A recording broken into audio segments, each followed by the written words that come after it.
check stop 4.5 kilometers ahead. Let's see. So the sign says critical travel only, Ontario border rules. Let's see what happens. There's another sign coming up here.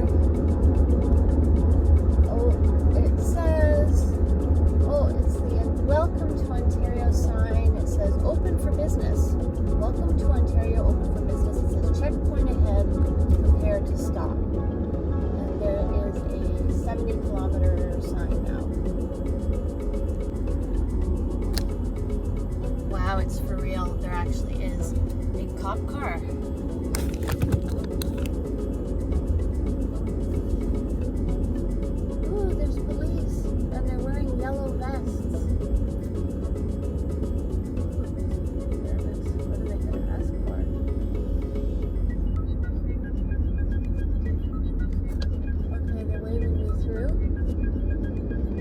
Because I have Ontario plates. I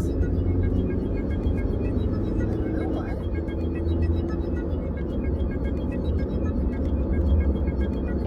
The truck ahead of me didn't have to stop.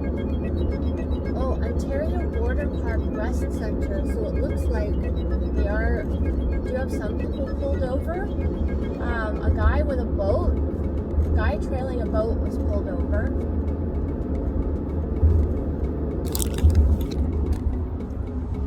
Wow, okay, so there's the Ontario border, so that's the first checkpoint that I actually saw. It's got to be my Ontario plates. That's got to be the reason. I mean, it would be interesting, like if I had the RV with the BC plates, I wonder what would have happened. I mean, obviously they would have pulled me over for questioning.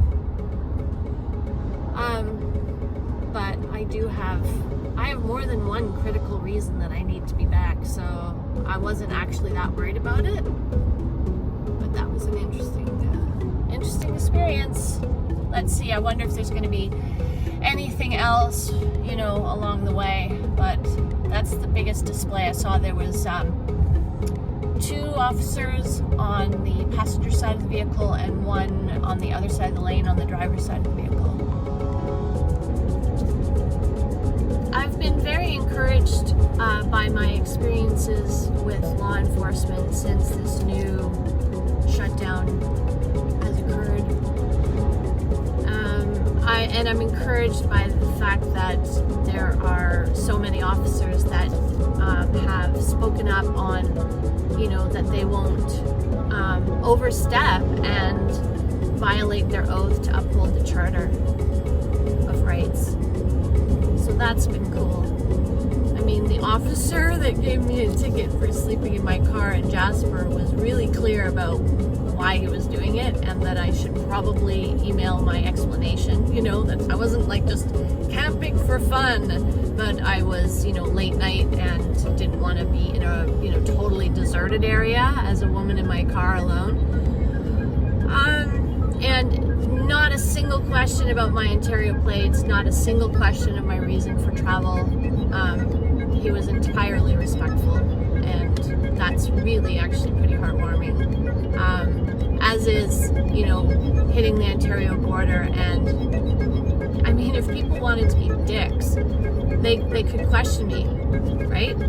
I mean, or they think they can, right? Like those 2 young boys who questioned me as to where I was from in rural Alberta. And that BC Ferry's deckhand on the deck of the ferry to Hornby Island, who, I mean, I'm already on the ferry. So, and I'd already answered the questions to the satisfaction of the person who sold me the ticket. So this guy was just being a dick. And I plan to submit feedback on that experience and ask them to send a memo and say, like, well, so what if he didn't like the answers to my questions? Was he going to try and, get me to back my vehicle off of the ferry? So that, it's interesting. So in terms of negative feedback or repercussions from these new restrictions or measures, they've only been from unofficial members of the public, but not from any official source yet. Touch wood.